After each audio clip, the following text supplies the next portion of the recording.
When a new console generation comes out, usually most gaming companies rarely immediately drop the last one in favor of new hardware.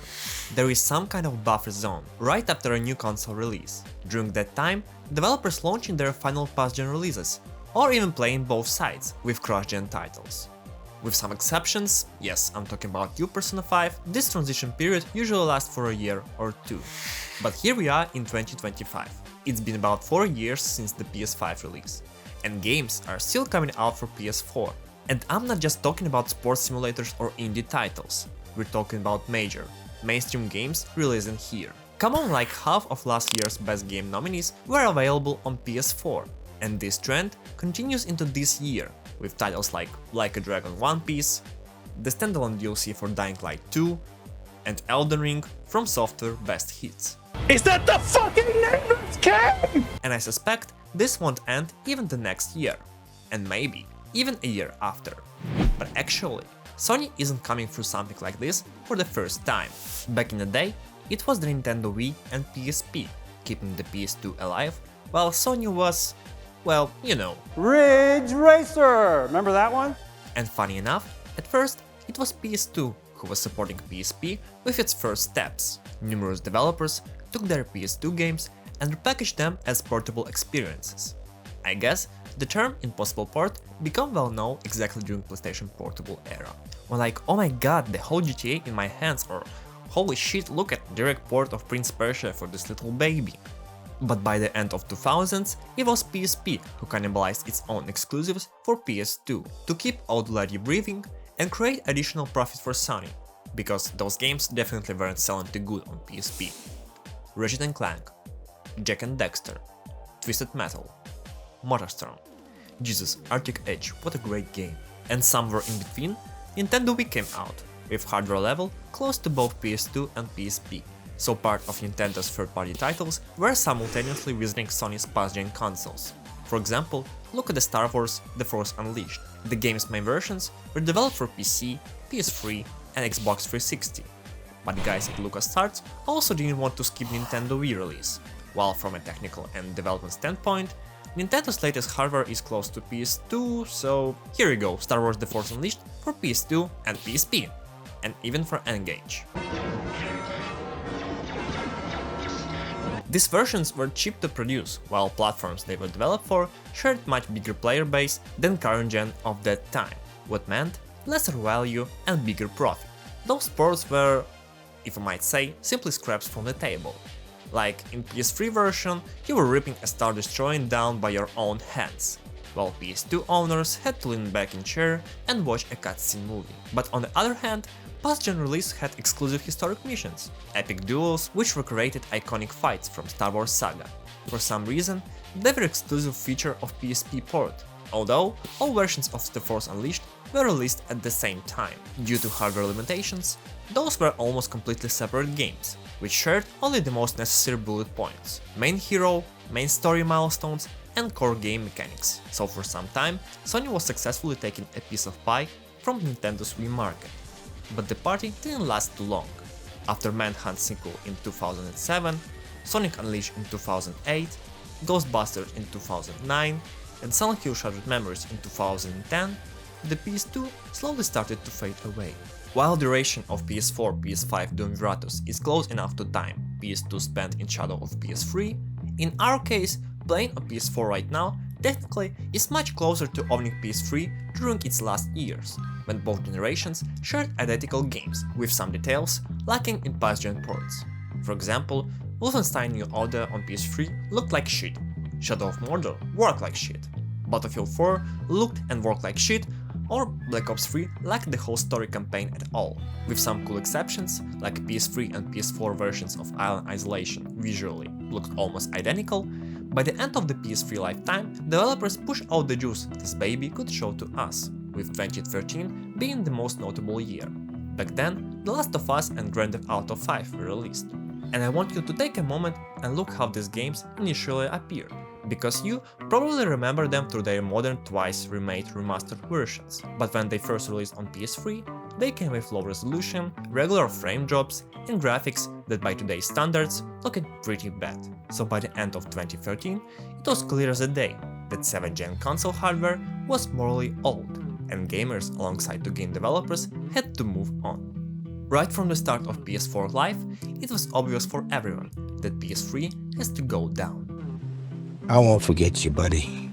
On its release, PS4 showed not just faster loading times, higher resolution and much more stable frame rate. Right from the start, such games as Killzone Shadowfall or Infamous Second Son showed this massive graphic leap forward. Right from the start, PS4 managed to hook up not only professional gamers, who really care about these geeky words like resolutions and frame rates, but also more casual audience, who judges book by its cover, or in our case, by its visuals. PS4 was satisfying people with great titles throughout its whole lifespan, and I guess this baby was satisfying them even too good, so when PS5 came out, people didn't really see why they have to change their box under TV. I remember writing about Ghost of Tsushima in 2022, calling it PS4's beautiful Sven song, because back then PlayStation head Jim Ryan said in an interview that in many cases we can take everybody with us from previous consoles into a next generation experience. You need new hardware, you need new devices to experience what these developers want you to experience. Definitely nothing was promised here, but most people took it as the signal that all first-party PlayStation studios switched to PS5 only development, both to motivate third-party developers to do the same switch and make people buy PS5 as fast as it possible on its release. And when June's Future of Gaming presentation happened, ordinary gamers assumed nothing shown there would come to PS4, so we all should be prepared for the so-called next-gen experience.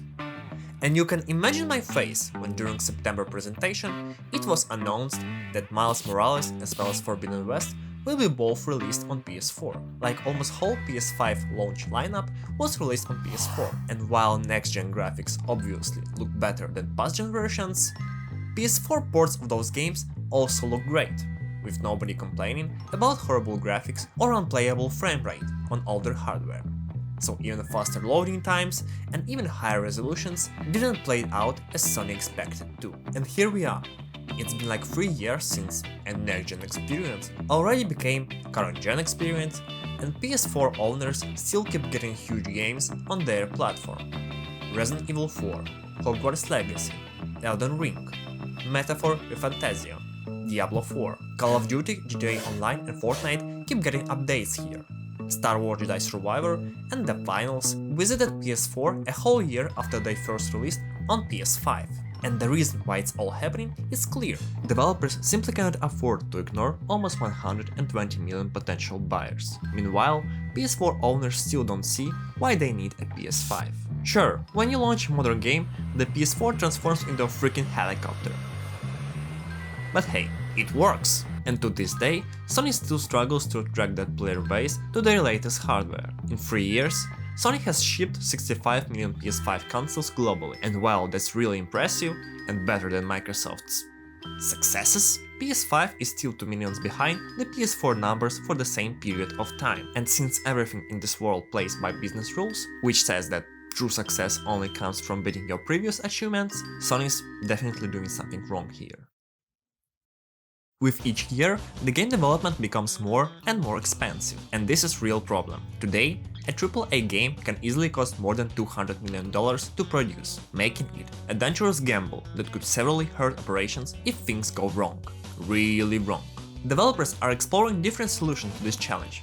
For example, CD Projekt Red announced a new Witcher trilogy, with Ciri as the main hero. It's clear that these games will share the same base, the same skeleton, which will be used across all 3 games, and likely in the remake of the first Witcher. All of course to cut development costs and reuse what worked perfectly before. The creators of Like a Dragon have been doing this since their series began, and fans rarely complain. Some developers choose to reach the widest possible audience by porting their games to every available platform, sacrificing graphics and innovation, essentially creating the same games with minor insignificant tweaks here and there, while others throw all of that in the window and genuinely try to amaze players, creating games that feel fresh and engaging, creating a game as it is the last game to be created by the human being. They don't worry about how long their game is it following modern trends or not, or how many polygons the main character's model has. Those developers think of the gameplay as king, and somehow we need to drive this idea home to the wider audience. I hope that in the near future, the word next gen is gonna be redefined in context of gameplay experience. Because seriously, I won't last for another round of this kind of presentations and teraflops level of discussions in Twitter. At the beginning of this video, I briefly mentioned Shattered Memories, whose developers tracked what player focused on while exploring different locations in Silent Hill. The game observed your behavior and used that information to subtly alter your experience. Essentially, this game played you as much as you played it. This innovative concept, originally created for Wii, PS2 and PSP consoles, remains fresh and engaging even today. And of course, speaking of wild concepts, I just cannot mention Breath of the Wild, which launched on what was essentially an Android tablet with PS3 level of hardware. Through its physics-based gameplay mechanics, Zelda became a system-selling success for Nintendo, welcoming many newcomers who had previously ignored the whole gaming culture of this company. In both cases, the game design, not the graphics, were the key element in their success. But of course, releasing a game with that level of creativity in its core isn't always about technical limitations. Despite being created with PS3 level hardware limitations in mind, Breath of the Wild didn't come out during PS3 era not because back then people were dumb, but because it took years and years of experience, experiments and mistakes, as well as the right approach towards game development to come up with a concept which stole gamers' hearts in 2017. Playing those games and reliving that vision of next-gen experience is much more fun than sitting with magnifying glass in hands and searching visual differences between two versions of the same PS4 game for two different revisions of PS5 console. Clearly, those kind of demonstrations aren't coming out of Sony's perfect state of video game business. PS5 really suffered during its early years. First, with Sony's We Believe in Generation statement, followed by release of first-party cross-gen exclusives. The live service obsession that gripped Sony about 5 years ago, and which I hope is in the deep past for the company, oh well, never mind, resulted in cancelled games, closed studios, and wasted time with money. As the backlash, this wasted potential led to an endless parade of remasters and remakes, leaving many gamers questioning their very need of existence. The PS5 has been on market for 4 years, and I still cannot name a single generation-defining title from this era. Demon's Souls is just a remake, Miles Morales and the Spider-Man sequel don't match the original impact, and while Returnal is excellent, it's too niche to be the game. This weird Destruction All-Stars thing. What the hell that even was? Astrobot is fantastic, but serves more as a PlayStation Legacy celebration than a new chapter in its story. And what about Lego Horizons? They released it on PS5, PC, and for the first time in history, Sony published their game on Nintendo console, but not on the PS4. How did Sony explain this?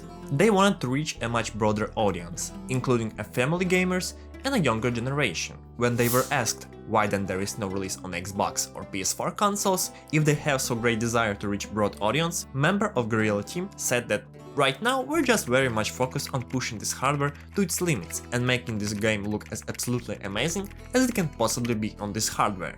If you didn't understand what the hell is that supposed to mean, don't worry, you're not alone. So PS4 being the boss for more than a decade, alright?